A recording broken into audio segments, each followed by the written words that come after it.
o'clock, we'll get started with our council meeting. Welcome everybody to our council meeting, the 16th of February 2026.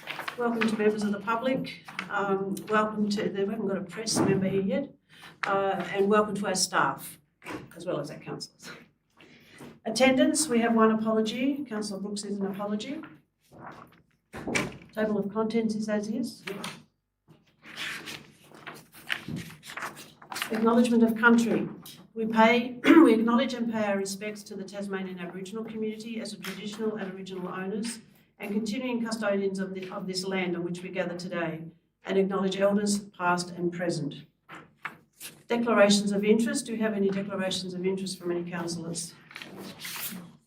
I have closed council meeting item 3.5.1 dispute resolution, code of conduct, Councillor Terrett against General Manager.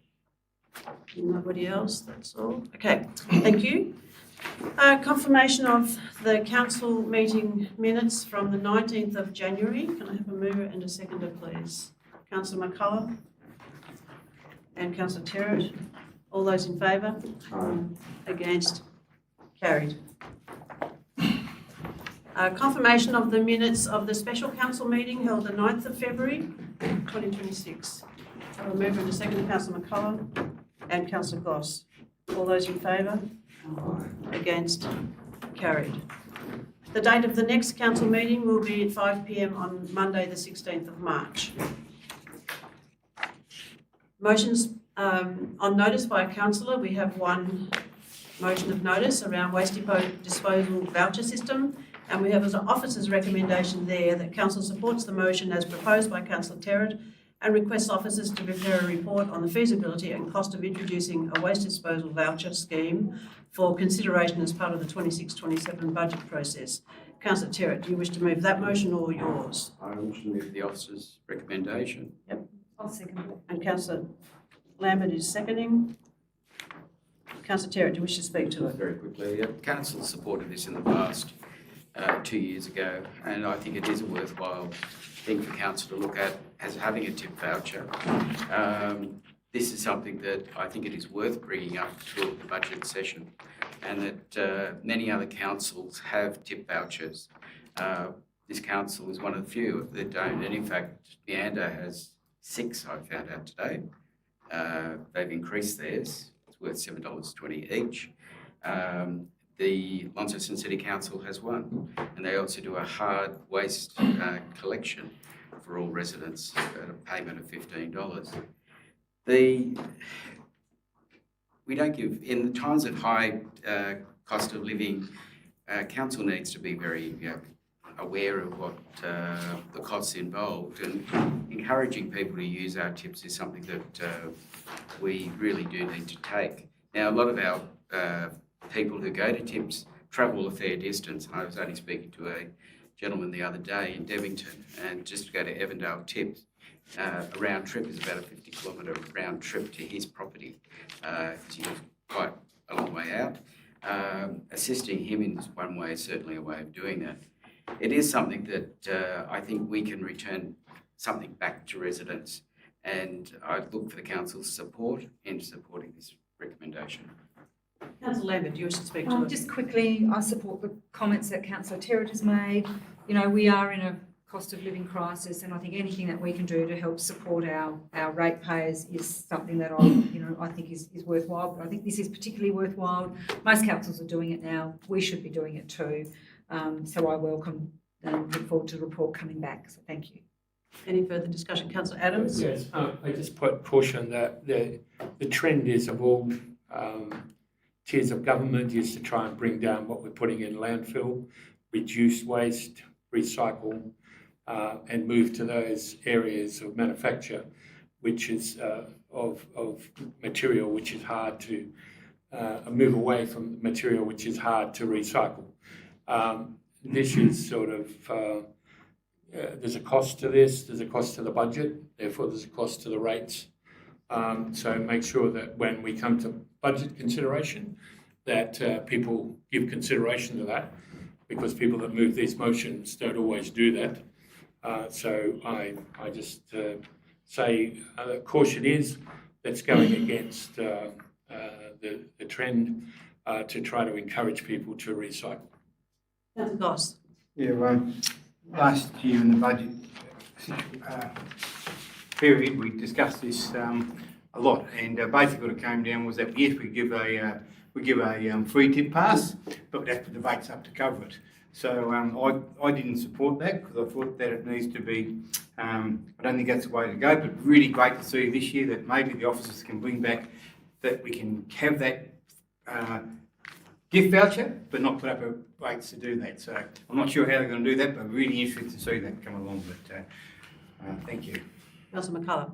Yep, I support this. I think that we live in a big municipality. We don't want to see rubbish dumped in unnecessary areas, given that times are a little bit tougher than normal. So we've got to give it back to the community, and I think this is a good way of showing it. I don't think it's as onerous as some of the councils might think. I've got properties in other areas where I get vouchers given to me I don't use. So we look at the worst case, but I don't think it would be quite as bad as what potentially was talked about last year when I've considered it since then. Councillor Andrews. I just reiterate Councillor Goss's comments, a word of warning that we did discuss this at length during the budget discussions last year, and because people wanted to keep the rate increase to a certain stage that we did, one of the things that had to go was giving out free tip vouchers. We couldn't afford it. We couldn't afford to do it. So when it comes to the deliberations in this upcoming budget, we will need to look at it carefully because things are just as tight as they were last year when we were setting the budget, if not tighter. So I urge councillors to consider very carefully when we get to those decisions, that we listen to our corporate affairs person and think carefully before we make rash decisions. Councillor Terry, do you wish to sum up? I look forward to discussing this once we go through the budget deliberations. And I think there are ways of paying for this, looking where we can do some savings. And I look forward to that discussion when it does come around. I'll put the recommendation. All those in favour? Aye. Against? Carried. Council committees, the confirmation of their minutes. Can I have a mover and a seconder to confirm their minutes, please? Councillor Lambert and Councillor Archer, did you have your hand up? Yes, sorry, I thought you put your hand up. I'll put that recommendation. All those in favour? Against? Carried. Sorry. Councillor Lambert and Councillor Archer. You find seats around that side. Okay. You can't go up the back though, No, just over that's all here. good. Yep. And we have no motions from those councils, those local district committees. Okay. Information items. I have a recommendation there that the council information items be received. Okay, Councillor Andrews, you're moving, and Councillor Adams is seconding. Any questions or any discussion about the information items? Until they've settled.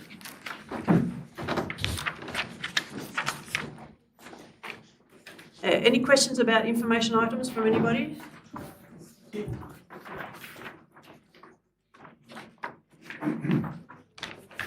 No? No? I'll put the recommendation. All those in favour? Aye. Against? Carried. Yeah.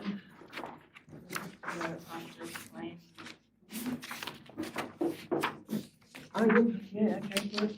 We'll do that. We'll skip the planning items. And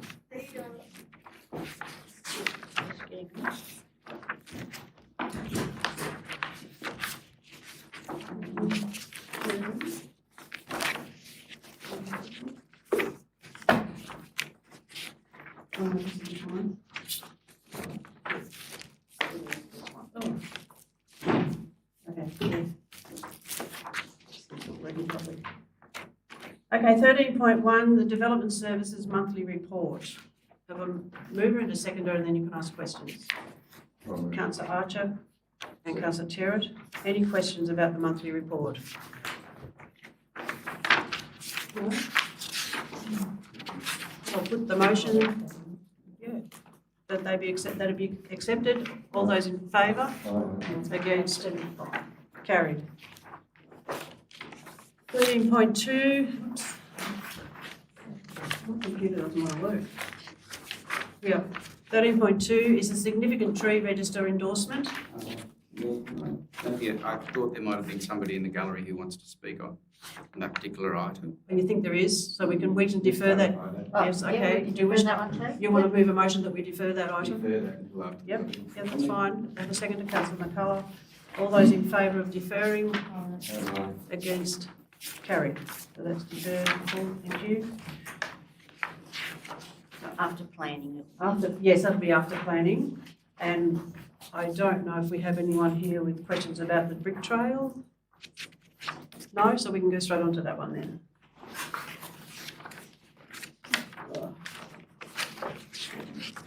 This is really driving me crazy. Okay. 14.1 is the Campbelltown Brick Trail Reinstatement Plan.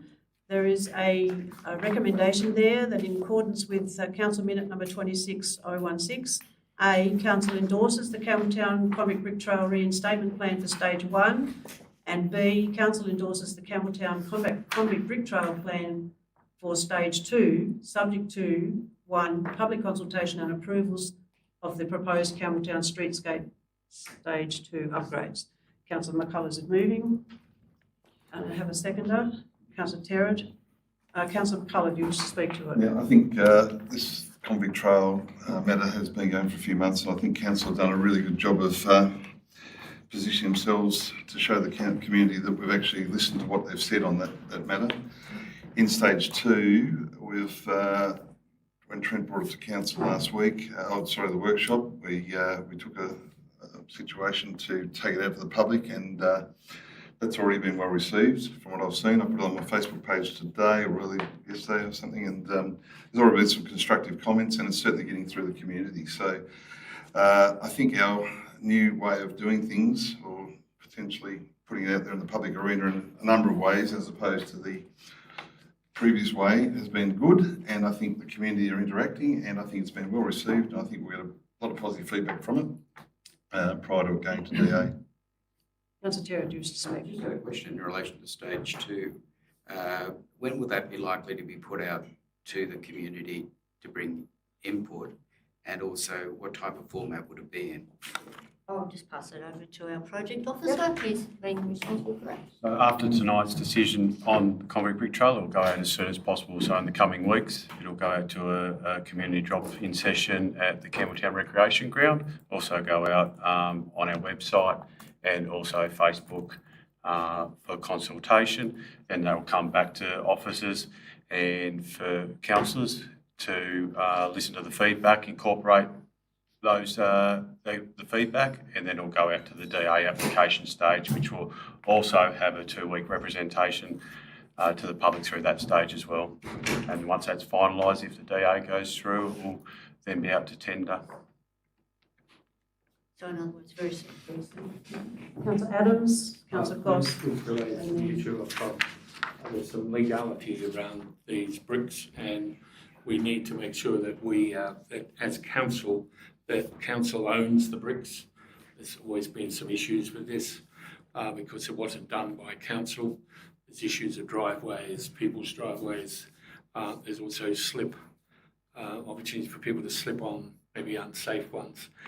So I just want to make sure that out of this and the negotiations with the community, that gets all tidied up, and that the ownership of the bricks, which is a wonderful way for people to see a part of Convict Tasmania, is sorted, and I understand that negotiations are taking place, and I look forward to that reaching its a good conclusion. Councillor Goss. Just with the stage 1 development, because of the change of the convict bricks, it's going to overrun the budget on that area for the convict bricks. So I'm just wondering that in the stage 2 part, can we allow for that overrun and pay for those overrun parts of stage 1 in the plan for stage 2? Come back to council when we go out to public consultation, we work out the final design, and then we'll come back to council advising on the costs and whether there needs to be an additional allocation. Councillor Andrews. And can I just ask my perennial question, are we going to include storyboards and interpretation as part of our new look convict trail? Because there's no mention of it in here, so at the moment we're not thinking about it, are we? The intention is that we will have signage, but again, that will come back in stage 2 with the budget, so that we know exactly what money we've got and what we want to fund at that time. And just a second question, if I can. If we find that we haven't got enough money in stage 1 to roll over to pay for the reinstatement of the bricks, have we given any thought as to where that money will come from? I think there was a suggestion at the last meeting that some funding from the sale of the Campbelltown Hall may be used, but council will be given some options and at that time. Councillor Archer. I think with the long-term plan for the convict trails, there's probably a situation where we don't want to spend too much money planning ahead, but there's going to be a massive convict bricks in the future. When this trail was started, the information about convicts was very limited. Now there's a fantastic digital database. There's evidence everywhere of convict records. People don't have to search anymore to find out who their ancestors were. So in the long term, I think we've planned for a little more, but I would think that we don't plan to spend a lot of money waiting for bricks to go in the ground, which may not eventuate. I think times have moved on. It has been very successful for Campbelltown, but I don't think it's going to grow like Topsy over the next 20 or 30 years. So we've just got to plan ahead for that. Any further discussion? Councillor McCullough, do you wish to sum up?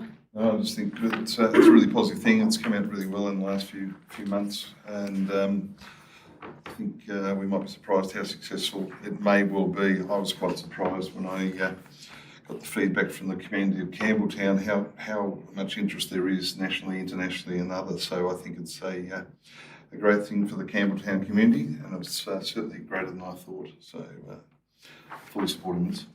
I'll put the recommendation. Those in favour? Against? Motion's carried. 15.1 monthly report, the financial statement. Recommendation there that council receive and note the monthly financial report for the period 31st of January 26 and authorise the budget alterations as listed. Councillor Adams, you're moving. I'll move. Do I have a seconder? Councillor Andrews, any discussion, any questions? I'll just highlight that there is one budget alteration to move the bridge guardrail allocation, which has not been allocated yet this year, to a reseal at Translink Avenue, which is scraped badly. So would that be for that amount of money that's there already? Yep. Okay, I'll put the recommendation. All those in favour? Aye. Against? Carried. We have no works reports, and we'll just have to bide our time now because it's time for the closed council meeting. We'll start at 5:30 for the planning items. Something forward? Not public question time. Yeah. It's advertised at 5:30, so to be fair to everybody. So we'll just adjourn the meeting until. Yep, we'll adjourn the meeting till 5:30 with the mover and seconder for it. We'll adjourn the meeting, we need a mover and a seconder. Okay, Councillor McCullough and Councillor Terrett to adjourn the meeting till 5:30. All those in favour? Against? Carried.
5:30, we'll recommence the meeting.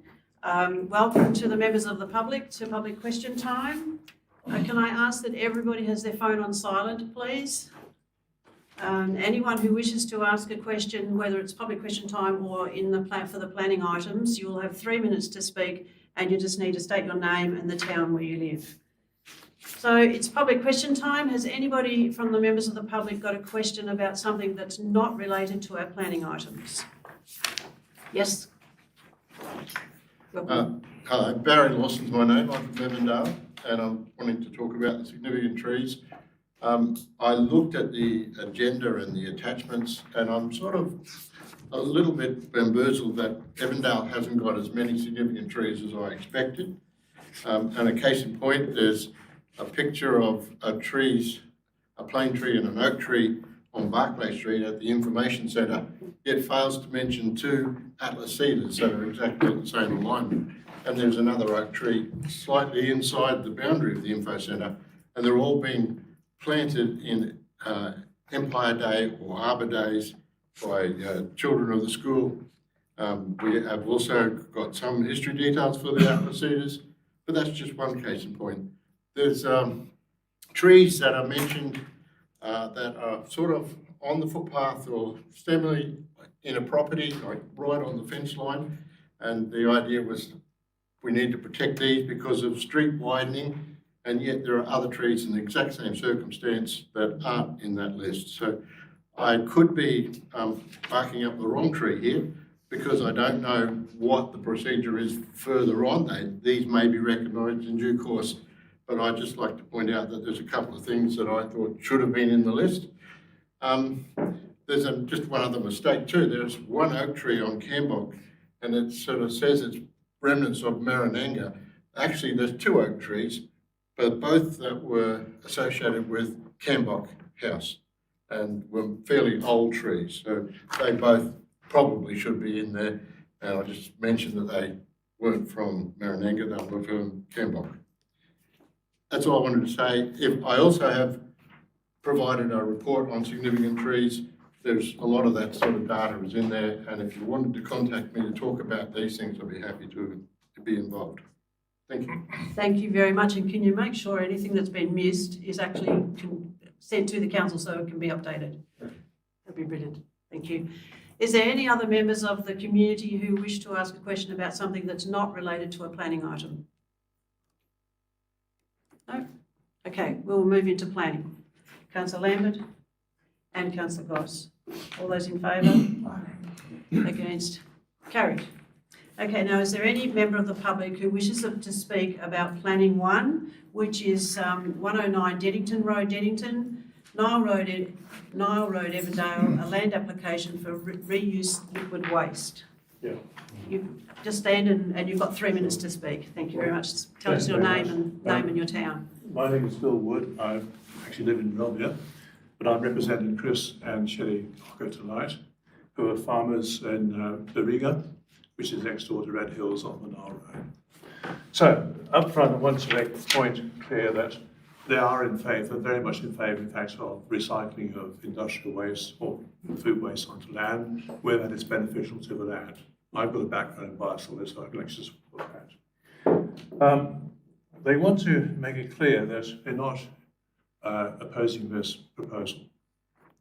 Their concern is to do with the product to be used, which is a fish waste, and typically it's from what they're called morts. Now, the salmon industry is a big industry in the state, and you're well aware, and it's an important one.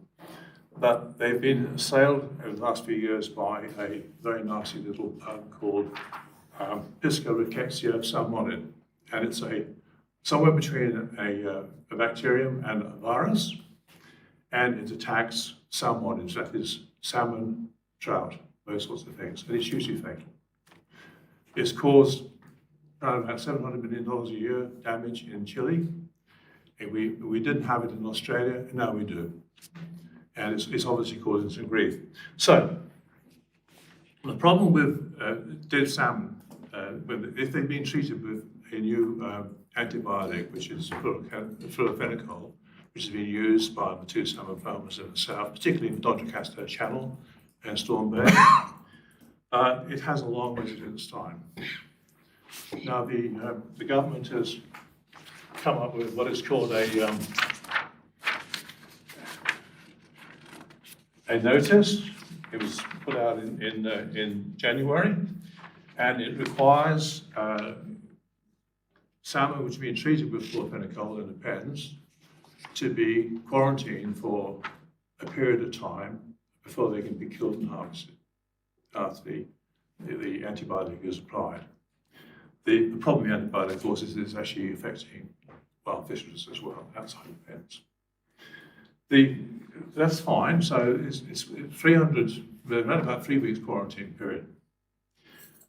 When we have a fish kill, a large fish kill, you can actually have thousands of dead fish.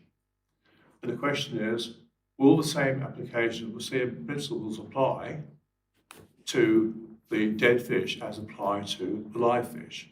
My concern is that dead fish minced up and put on agricultural land can in fact destroy the bacteria in the soil. Now, there's no evidence to say that's actually happening, but we've got to be very careful. We don't want to have thousands of acres of land covered in a salmon mush, and the productivity is going to have a soil, destroy the soil bacteria. So I made some points here, which I think you've had a copy.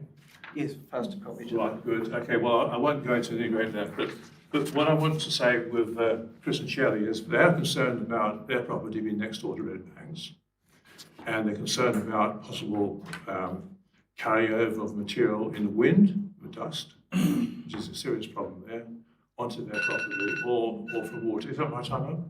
Yeah, that's your time, yes. You wish to, Motion for 3 more minutes. I'll second that. and Councillor Terry, Councillor Lambert's second. All those in favour? You've got 3 more minutes. Oh, that's okay. Thanks so much. Okay. I don't know if I'm making myself clear here, but this is potentially a storm in a teacup or a very serious matter. Now, I don't believe the state government has actually thought about large fish kills that have been treated with fluorphenicol. Now, if they have, then there's no problem.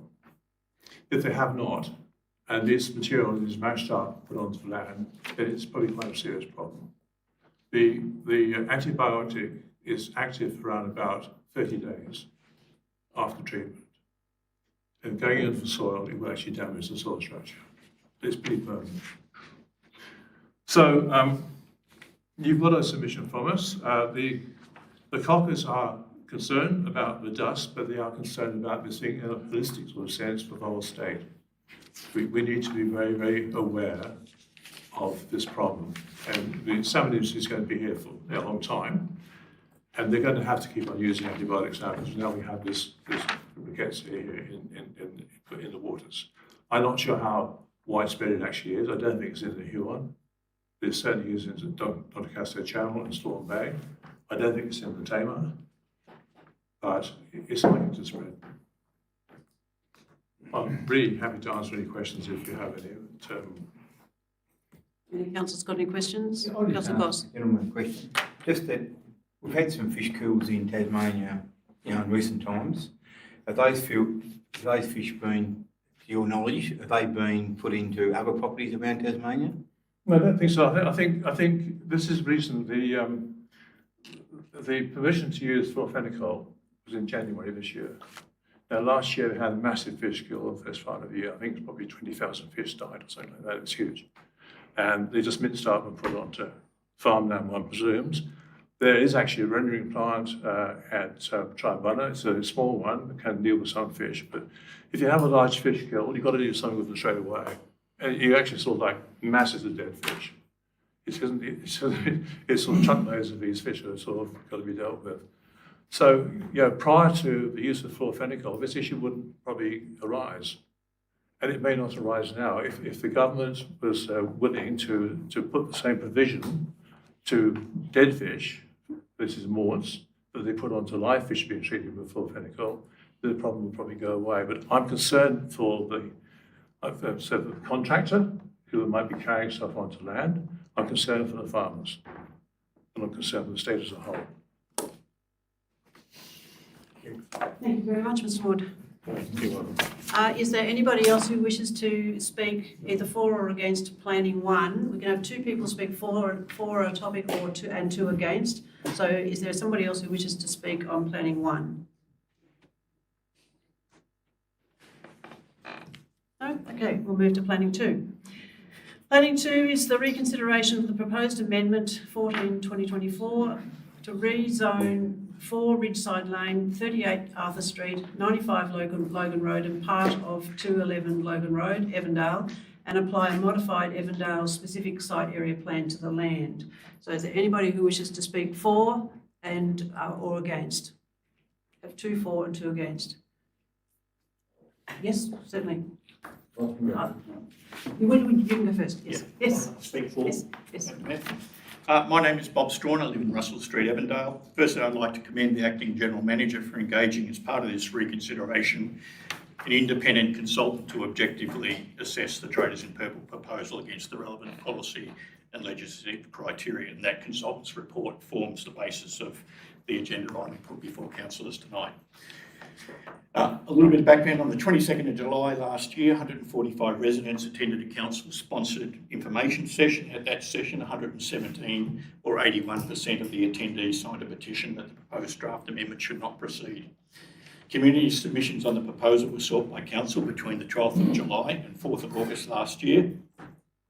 There were 52 submissions received from 80 individuals from the local postcode. 98% of those submissions were against the proposal. Prior to the September 25 council meeting, a petition containing 407 signatures was submitted against the proposed rezoning, but rejected by the General Manager on the basis that some pages lack the full title of the petition, this despite the intent being clearly stated at the top of the page. Now, broad community opposition to the rezoning proposal remains strong, but arguably more important is the fact that the proposal fails on many grounds to meet the legislative criteria that must be met before an amendment to the local planning schedule can be approved. Unsurprisingly, many of the key expert reports paid for by the developer lack objectivity and balance and are clearly biased in favour of the proposal. Key shortcomings are identified in your agenda, but I'll point out a couple of the key ones as well. Perhaps the most significant and flawed report is the Housing Supply and Development Study. This study calculated a net deficit of 195 parcels of land zoned for residential development across the northern Midlands over the next 15 years. So a deficit of 195 parcels. If the published data and methodology contained in the 2024 Residential Demand and Supply Study, sponsored by the Northern Tasmanian Development Corporation, had been used, then instead of a net deficit, a practically available surplus of 804 parcels or in excess of 26 years' supply of land would have been arrived at. The proposers failed to demonstrate a housing need, either in Evandale itself or across the Northern Midlands over the next 15 years. And on that basis alone, the proposed draft amendment should be rejected. The traffic impact assessment was also flawed. That study estimated only traffic flows generated by part of the proposed development. Traffic volumes have been potentially understated by up to 100%. The heritage assessment focused on whether any structures of heritage value were located on the actual development site. The wider impact on Evandale's heritage character and values of this proposed large-scale housing development was simply not addressed. The economic benefit study used highly questionable methodology in monetarising the value of such things as open space, access to childcare and increased longevity. It also failed to make clear that the vast majority of any economic benefits would flow to the developer and not the community. Mr. Strawn, do you wish to have more time? We've got a... Yes, please. Okay, motion. We've already got a motion on the table. Councillor McCullough, Councillor Lambert for 3 more minutes. I'll put the recommendation. All those in favour? Against? Carried. You have another 3 minutes. It also failed to make clear that the vast majority of any economic benefits would flow to the developer and not to the community. It failed to properly consider the ongoing cost to council and hence to the community of the ongoing maintenance of roads and other infrastructure. Now, given more time, but I won't use it all up, I could point to shortcomings in pretty much all the supporting studies. The Traders in Purple proposal clearly does not meet the legislative criteria for a change to the local planning schedule, and I urge councillors to refuse to prepare the draft amendment. Thank you. Barry, you wish to speak again? Thank you, Bob, Barry Lawson, Evandale. I just wanted to just talk very quickly about why I think the applicant's proposal falls at the first hurdle. And that is that the proponent has sort of said in their own submission that they needed to change the urban growth boundary identified in the Northern Tasmania Regional Land Use Strategy. That boundary can only be amended by the Minister. There is a procedure in the Northern Tasmania Regional Land Use Strategy that says how you can sort of expand the plan and the LPS. Now, to do that, you have to meet the sets of conditions that are in the Northern Tasmania Regional Land Use Strategy, and you must, by the wording, you must get both. The first one, the rezoning must respond to the key principles of the strategy, and two, represent appropriate strategic and orderly development. So if we look at the first one, it falls over because it's an endangered frog species, lives in that area, and an endangered bandicoot. So that's two things straight away that gets them out of that first requirement. And the second one, which must also be met, is it must maximise use of existing infrastructure. Water has advised that Evandale sewage system is already near capacity, with no upgrade currently planned. There's a master plan that Water has released that's talking about how we're going to try and get extra water, but that's very hard to justify. They're having trouble getting that through. So even if we did start something, you would not be able to have efficient use of that infrastructure. So we're down on that for that particular item as well.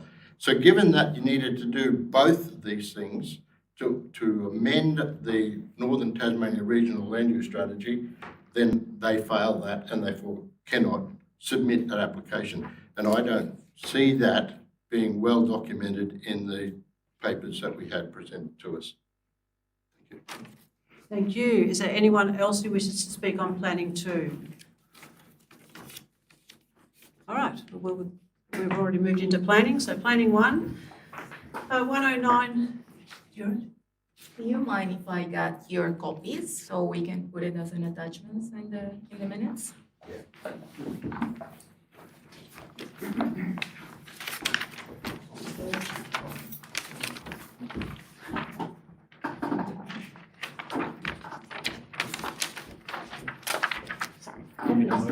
No, we're right. We're just going to planning 1 now.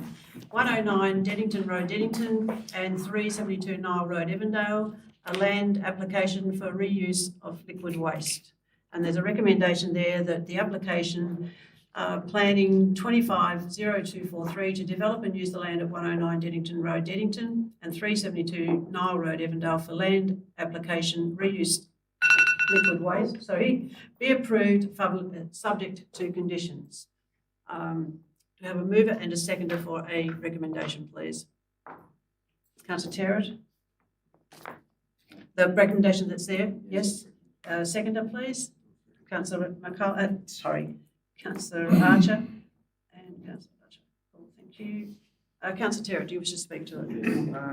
In speaking for motion, I kept in mind the response from the neighbours who were also supportive of it. But I also am mindful of the concerns raised by Mr. Wood in relation to viruses and potential contaminants. And the thing I'm particularly concerned is about this new virus that has come through. There needs to be ongoing monitoring of that situation and the effects that can have on a wider environment. Regardless of what we do today, and the council can say this will approve this, if the EPA finds or determines otherwise, they can halt their operation. It's an unusual situation we have here, that we have salmon waste and it's being used on other farms in more the southern part of the state. There is also the processing plant in Oatlands that is now also mixing, but I'm also mindful of the fact that we can have a large amount of fish dying, and what do you do with that? I would hate to see that being put on a farm in northern Midlands unless we had a mindset and an understanding of what that can do to our environment. Council is somewhat limited in what we can and can't do here. And I'm keen to find more information in relation to the facts that Mr. Wood raised. However, on the information before us, I'm recommending approval because of the fact that it's a matter of getting all those facts up. And if we had recommended otherwise, the EPA could still come over and say, well, we're going to do it anyway. But there is some limited controls, and I'm always happy to hear from our officer in relation to that. Do you wish to say anything, Councillor? Ms. Strickland. Ms. Strickland, do you wish to say anything?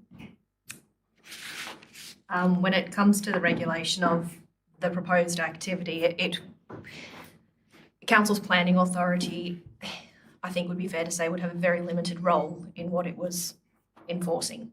It would purely come down to, I think, compliance with environmental protection notices issued by Council as the Environmental Health Officer under the Environmental, well, EMCA. Under that head of power, there's also Biosecurity Tasmania's legislation and their head of power in terms of any potential issues and nuisances or contaminants or conflicting potential land use that they would step in. EPA likewise under their head of power. So I think knowing that a lot of eyes are on this sort of land application use, which will be becoming more and more common in our area, I feel, I think the risk to council in terms of supporting what is essentially an agricultural use on agricultural land would be fair to say would be reasonable. Councillor Archer. Yes, look, I listened to the concerns of Mr. Woods and I think they're quite reasonable. Obviously, this product will be approved, I imagine, by Spectran, who are the company providing it. I'm sure the landowner will not be spreading anything that may be adverse to his property, but also to neighbours. I think the attenuation zones and the conditions are adequate. Nevertheless, obviously, it would not be a fair council if it didn't question the process of assessing the product and what the government is doing about this new virus in regards to making sure it is safe. And obviously, if council is aware that the product is not suitable to spread, we would take the appropriate action. But at this stage, under planning, I have to endorse the project.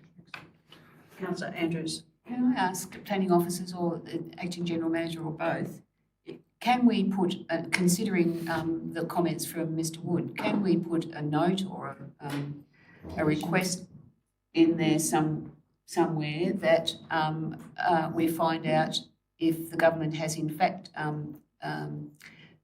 looked at fish kills and the effect of salmon from fish kills? I can confirm components do that and react accordingly. I can confirm, having spoken to those authorities, that they are aware of the antibiotic use and fish kills and extreme warts and things like that. They are already aware of it, and it is a responsibility of the landowner as well as Spectrum and basically everyone involved in the entire process, including the fisheries themselves, when administering those things, that certain measures are taken into consideration as to how waste is used. So we can make them aware, but they are already aware, is what I'm saying. Thank you. And a second question, the landowner is not just proposing putting sludge from salmon on his paddocks. No. There's other things that he wants to put on his paddocks. I believe the mix is about 45% or so is the salmon. Yeah, that's right. Yeah, that's right. So it's I mean, once again, a question: would it be a note to say, can you use everything else but not the salmon sludge? Are you talking about conditioning that they can use the?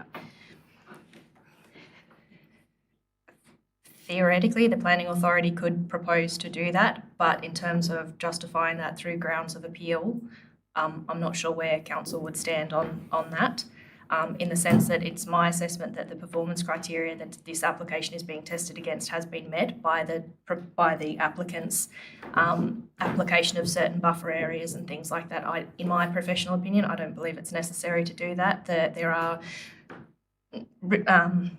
checks and balances in place with the application process and the creation of the sludge, that any potential risks to the environment are considered, because it doesn't benefit anyone in the industry or the public to apply something that could potentially harm farmland. So council could if they wanted to, but I professionally wouldn't recommend it. I don't believe it would stand up in tribunal for having grounds to not to exclude that sort of element. The test is does it meet the attenuation code before the planning authority currently tonight? And it's my professional opinion, as I've stated in the report, that not just the salmon morts and things like that, the proposal has demonstrated significant means to reduce potential impact on the environment. So I don't believe it's necessary. Any further comment, Councillor McCullough? Yeah, on the checks and balances I've done, I'll be supporting it. Obviously, we've got great concerns there, but reading through some notes after Mr Woods has spoken, the drug they're using is approved by the Australian Pesticides and Veterinary Medicines Authority, so obviously it's gone through checks and balances. It was brought in after 15,000 tonnes of salmon died last year, so obviously it's going to, the salmon industry's got to look after itself as best it can and the environment, so I think it's a best of one or the other, and I think that what I've read and what I've seen and the evidence suggests that, whilst it's not the greatest thing on earth, it's okay and acceptable, and the cross checks and balances are in place, and the EPA will be monitoring it quite heavily, I suggest. Councillor Goss.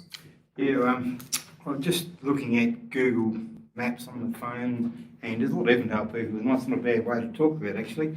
It looks like it's about 3.7 kilometres from Evandale. That's where they're going to spread it onto the property, and I'm really worried about that.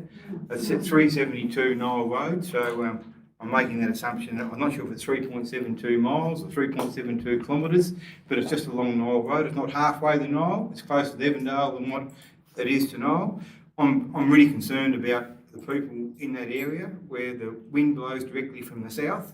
It's going to go towards Evandale, and that really concerns me. The other property they're talking about is on the road between, on the Dennington Road, so it's quite away from Nile Township itself, and it's more due east, so probably getting a wind from that east blow to Nile is probably not that prominent, but getting a wind from the south, and I'm sure a lot of people in Evandale would look out over the South Esk and they would definitely feel a breeze blowing from down the Nile straight onto Evandale, and I'm a bit concerned about that, so that's why I'm not going to support it. I know that the planning authority says that we should support it and that type of stuff, but I just think there's some questions there we need to answer. We've got lots of ground in North Midlands, a really big farming community, and putting something like this, maybe 3.72 kilometres or miles from Evandale, I don't think it's a good idea. So I won't be supporting it. Any further discussion? Councillor Lambert. I won't be supporting it either, partly through what Councillor Goss has said, but I wanted to pick up on a couple of comments that Mr Woods talked about, and he talked about the parasites getting into our trout as well. That raised as a fishing person, that raised my alarm bells. If there is any risk to the trout fishing industry or our waterways, we need to think about this very, very carefully. So I'm very concerned about that. Ms Strickland talked about the government being aware of fluorphenicol, and being aware of it is not the same thing as having things in place to protect our land and because basically if this is passed tonight, we've set a precedent. And I know they always say we don't set precedents in council, but often that's what's put back to us at different points in time when other proposals come to us, oh, well, we passed, there's a precedent set. I'm very concerned about, Mr Wood talked about what's the scenario if there is a massive fish kill and those fish have had the fluorphenicol and they're within those 30 days, what happens to those fish? Do they end up being made into this sludge and then potentially put on farming land? I think our farming land is, we have some of the best farms in the world here, and we need to make sure that we're looking after them. And I'm not sure that this proposal, and I'm not sure we've got much say in this, to be honest, but I'd just like to put my no. I don't think this is a good idea. Once they come into our community, as I think our planning officer mentioned before, they're slowly moving their way up from the south, so they're looking for more land all the time, and I understand they've got to find somewhere to put their waste, but with all of these unknowns, with flufenicold and what might happen to our waterways, dust coming into our communities, I think there's a few alarm bells that I'm not comfortable with, and for those reasons I won't be supporting this. No further discussion. Councillor Terry, do you wish to Councillor Adams, do you wish to speak? Yes? I'm going to speak, Chair. Mayor, yeah, well, this matter is we're using a lot of waste now back on farms. We use irrigation water from sewage ponds. There's certain protocols used for that. There's some concern if this chemical stays in a fish for 100 days. We need to firm that science up. I don't know if that's exactly right, but those things need to be dealt with by the Environment Protection. Ask whoever's phone it is, can you please put it on silent? We okay? Yes, go ahead.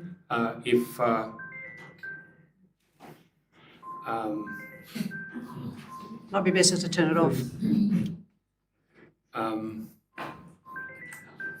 Sorry. You maybe like go out the door. Maybe. If that would be the science on this issue is being dealt with by the Environment Protection Authority, not by this council. We can only go on what we are presented with, and this is more of a planning issue. Permits are given, or in the dairy industry now, the sludge comes off to keep the wash off from the dairies from going into the rivers. We're trying to make the Tamer a better Tamer, all the catchments out here, the South Esk and the North Esk. All these things are going to continue. Now, we've got to make sure the science is right, and we've got to make sure that if something's being used within any animal that ends up being recycled or reused, then that is safe doing. But this is a forward trend, and it's something which will continue to be. And other parts of the world, there are sometimes ponds. I've been fortunate enough to be in other parts of the world, in Europe especially, where there's a lot of spraying goes on, muck spraying goes on, and sometimes it's pretty high on the nose when you're driving along a road. But that's the way agriculture works, and that's the way that we're dealing with some of the waste and reusing it. I mean, it's a positive thing to reuse this waste back into the land that gives nutrients and generates new growth. So it's a positive thing, not just a negative thing. And I think we should be conscious of it. But it's the government that's going to have to make sure the science is right. And if there's 100 days, then that science needs to be sorted. And fish wouldn't be able to be put on pastures if they still had the chemical in them. Before we sum up, can I just ask the planner, do we have to make the decision tonight? I believe so, yes. Our time will run out if we don't. Right. Yep. Right. Councillor Terry, do you wish to sum up? You had to say, I'm sorry, Councillor Goss. Yeah, just summing up, and I do hear what Councillor Lambert and Councillor Goss have said, but as Councillor Lambert said, we don't have much of a choice. It's virtually we're pushed into a corner on this. Had we rejected it, it would be probably overridden by TASCAT. And it's not the reason why we should not reject things, but I also think the fact is we're not an environmental EPA. I believe that we should continue monitoring this situation and also our waterways in this general area. However, on the application before us, and also the comments from the neighbours who are supportive of this, that the application should be approved. However, I think there is ongoing vigilance that is required, particularly from the EPA and also at council, because council can monitor some contaminants. And I think we have to be mindful of this in the long term. Thank you. I'll put the recommendation. All those in favour? Aye. Those against? Aye. So it's Councillor Andrews, Councillor Lambert and Councillor Goss against. The motion's carried.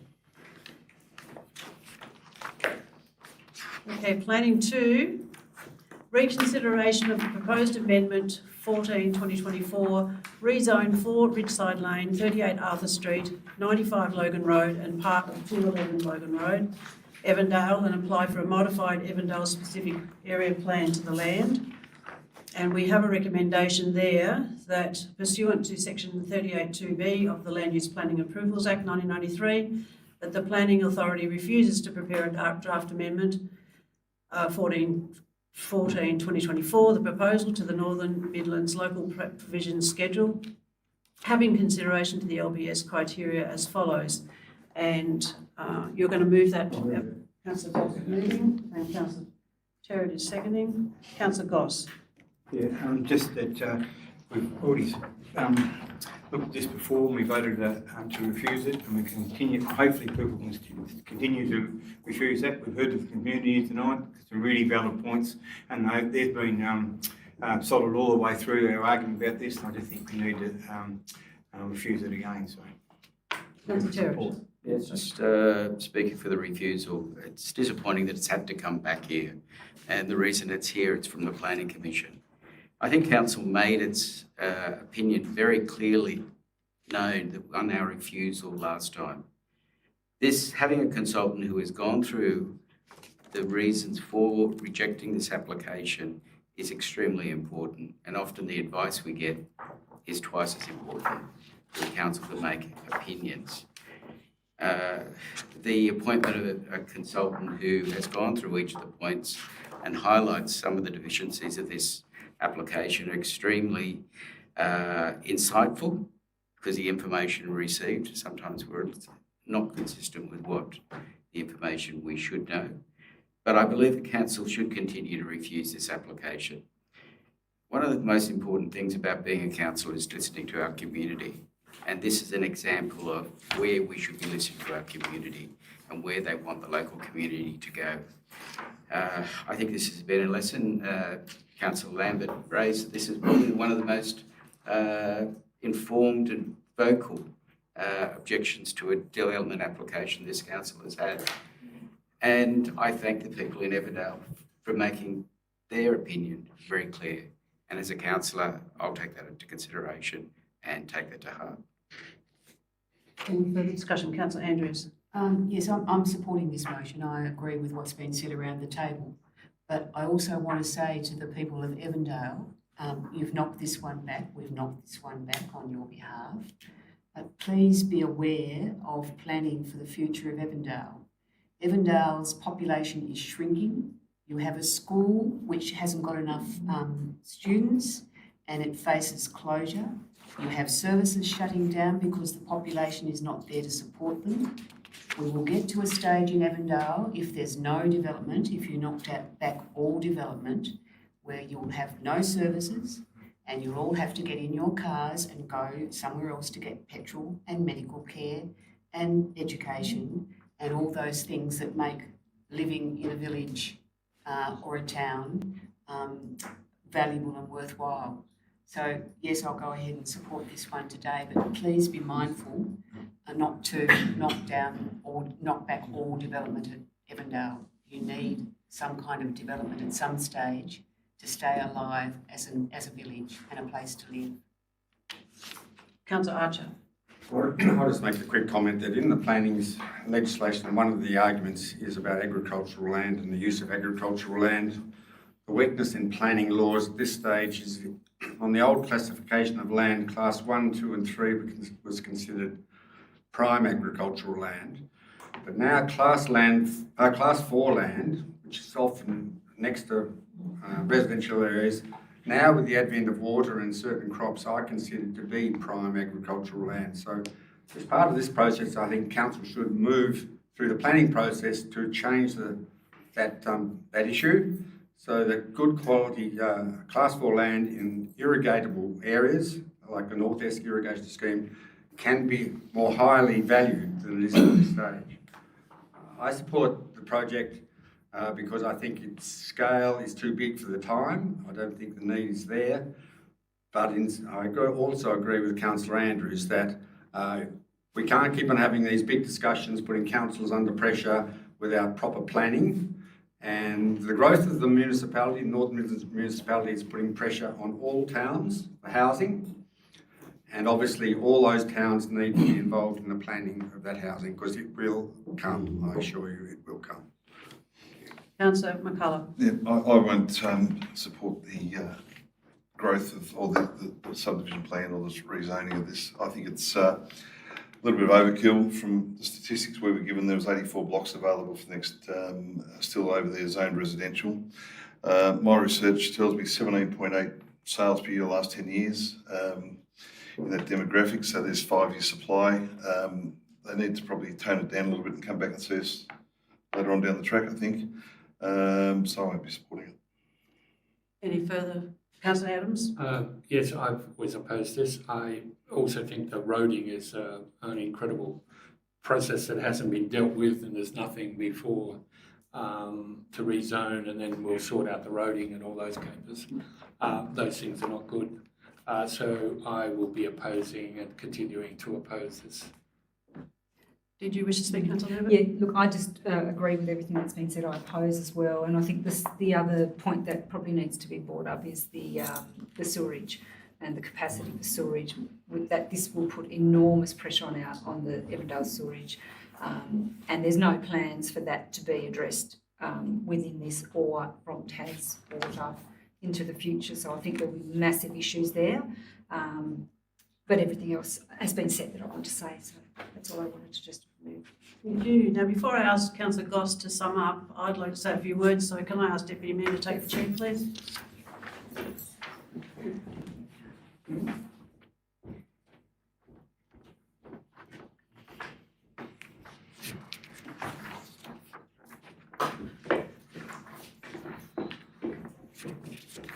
All right, Councillor Knowles. Thank you. I actually have a question about why this developer is being treated by our council quite differently to any other developer with proposals in the Northern Midlands. In my 17 years on council, we've not expected any developer to consider the capacity of the sewage treatment plants.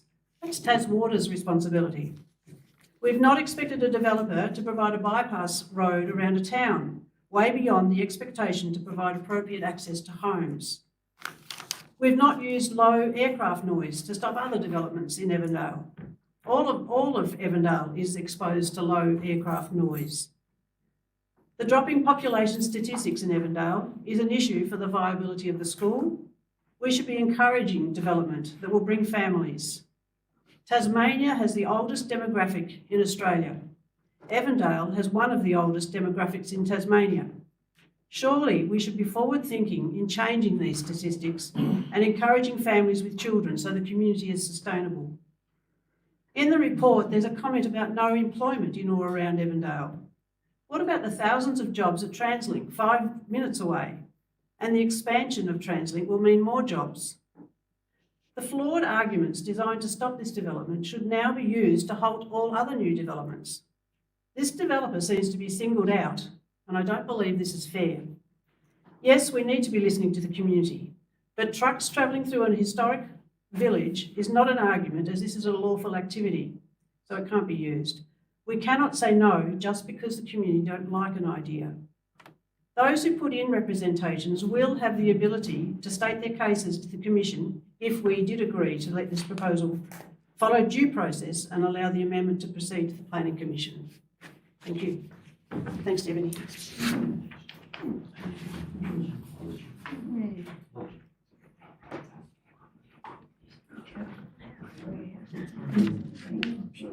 Okay, Councillor Goss, would you like to sum up? Yeah, thank you, councillors, for those comments. I think most councillors' views we'll listen to and people understand how they're coming from. But I think the two main concerns of this ground was, Class 4 agriculture ground is not considered as, A1 farming land, but we're seeing lots of examples in Northern Midlands and other parts of Tasmania where Class 4 ground has been turned into Class 1 ground just by providing water to it. Second thing is that the road infrastructure Councillor Adams brought up, that was one of the biggest sticking points for me. It just would have clogged Evandale up, and they had no plan for doing something there, and that's something we definitely need to have.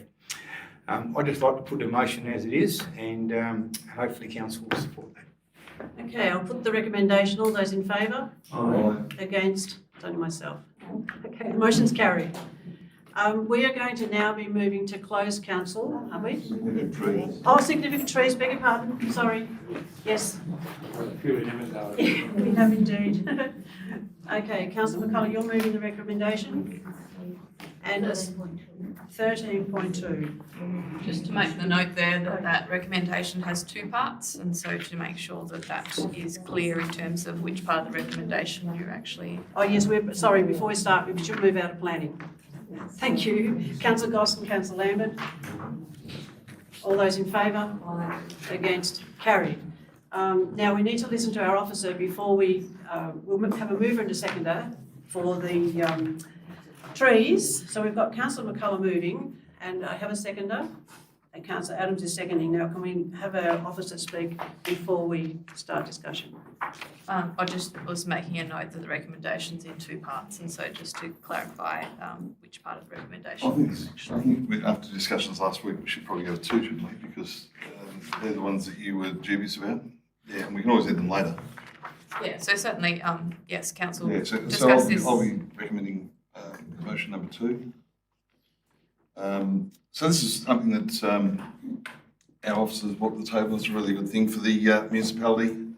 We were briefed on it last week, and it's work in progress, I guess. So when the gentleman's here tonight, I was concerned. Second, Councillor McCullough. We are just moving on one part of this, are we? No, I can't. section 2. Go with this. It's 1 or 2. Okay, it's 1 or 2. So you're speaking on behalf of 2. Okay. Go ahead, sorry. It's work in progress. So trees can be added. They're significantly harder to get off from what we understand. So hence I've gone with motion 2. But trees will be added, can be added, and this will grow, pardon the pun, over a period of time. So I think officers will take into consideration any new applications very quickly. So that's, I think it's a really good thing for our municipality. Councillor Adams. Oh, thank you, Mayor. Yeah, I'd like to first of all say yes, it's wonderful, and hopefully this will stop us cutting down 120-year-old oak trees, which has occurred in several developments since I've been on this council, and with no tools to prevent that happening, and some people not understanding the significance of a 120-year-old oak tree. But I'd like to first of all say that a lot of people, several people played a great role in getting this list together in a voluntary manner, and so they've been assisted by council, but I'd just like to make sure that they get recognised for the significant work they did, which was substantial hours, a lot of hours, and starting from scratch. And it's actually significant, the amount of trees that exist in this municipality, different trees, and so it's a wonderful project, and it's also a plus for people that want to come and look at significant trees. So there's a lot of plus there, and I think we can build a lot on it. And as Councillor here said, it's a work in progress. Councillor Terrett. Just a question to the officer in relation particularly to the Atlas cedars and the 2 oaks that Mr Lawson raised. In order to get those put back onto the significant tree register, that would require coming back to council. Is there any way that we can look at putting those onto that significant tree listing, or have you looked at that already? So probably just to sum up all of that. So this will need to go back to council as an actual formal amendment. So this really is just to try and get to the point of getting a finalised list. Now, we didn't actually receive any formal applications during the consultation period from Evandale.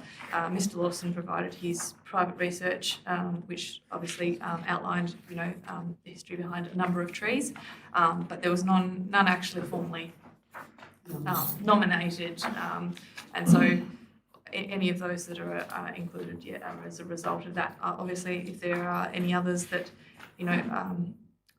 want to be looked at in particular, obviously that was, a project done for not necessarily exactly this purpose, but obviously has a great crossover.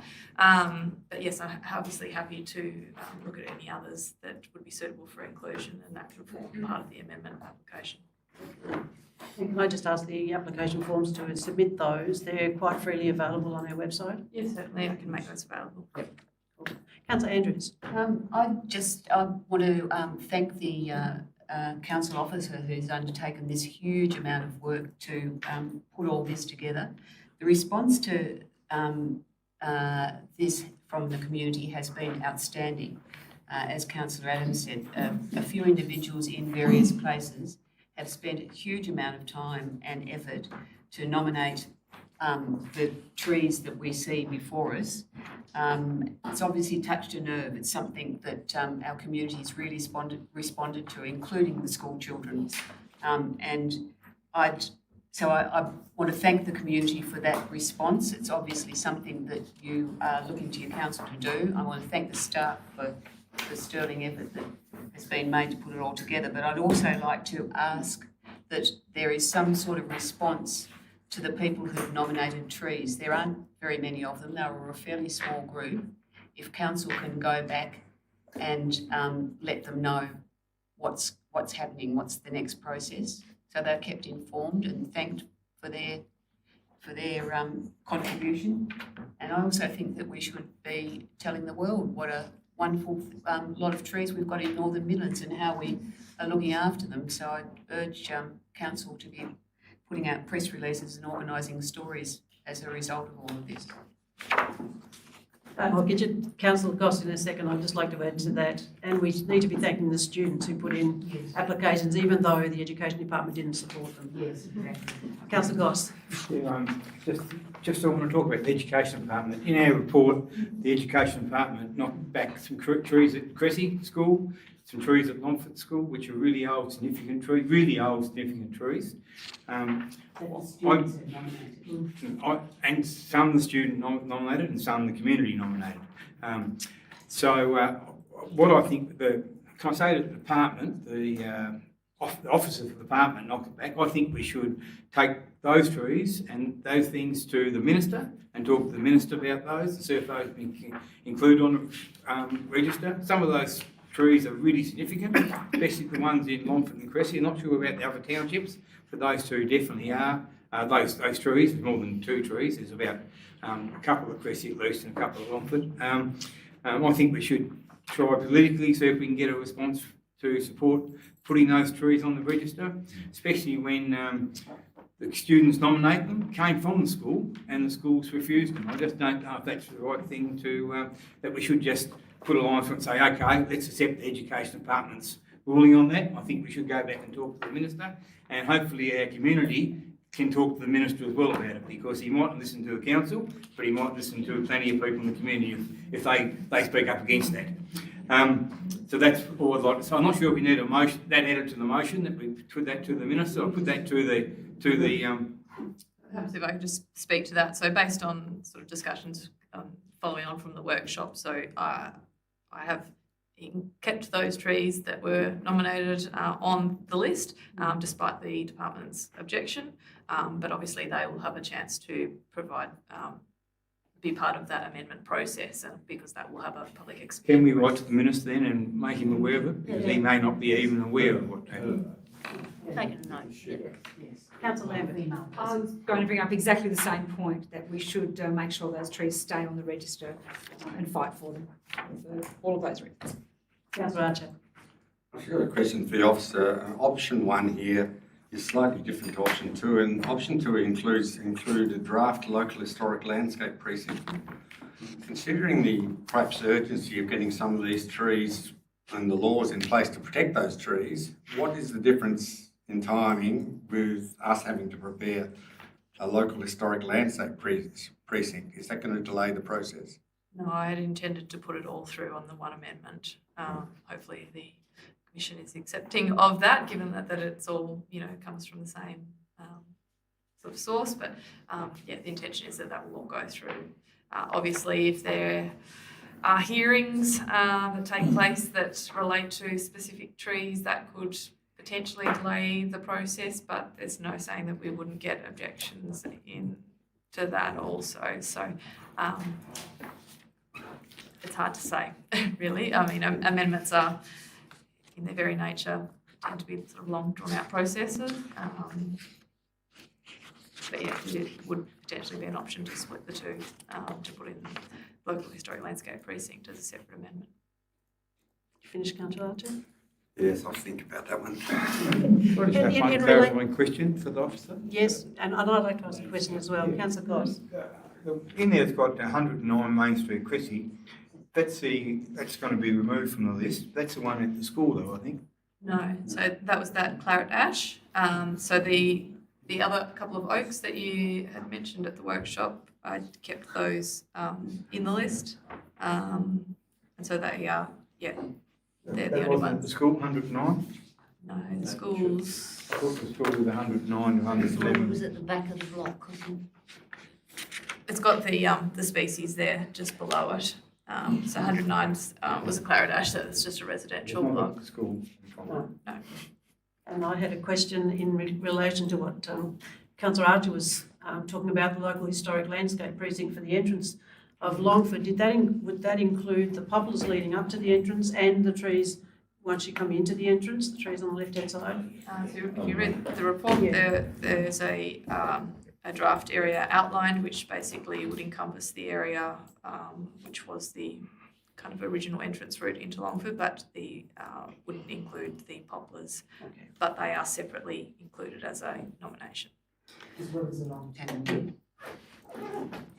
Yeah, so the idea being that local historic landscape precinct would encompass all of those trees that create that as an avenue, as more of a precinct rather than their individual significance. Okay, Councillor McCullough, would you like to sum up? No, I don't think I need to add anything further. I think that's a good motion. I think everyone supported it, and perhaps I'll just thank the people most of the people from Evandale for coming along, because it shows that the community spirit's alive and well again, so we're loving it. Thank you. I'll put the recommendation. All those in favour? Aye. Against? Carried. Thank you. Now I think we've covered everything before the post-council, sorry. So we can say goodnight to the people on listening to us. Thank you.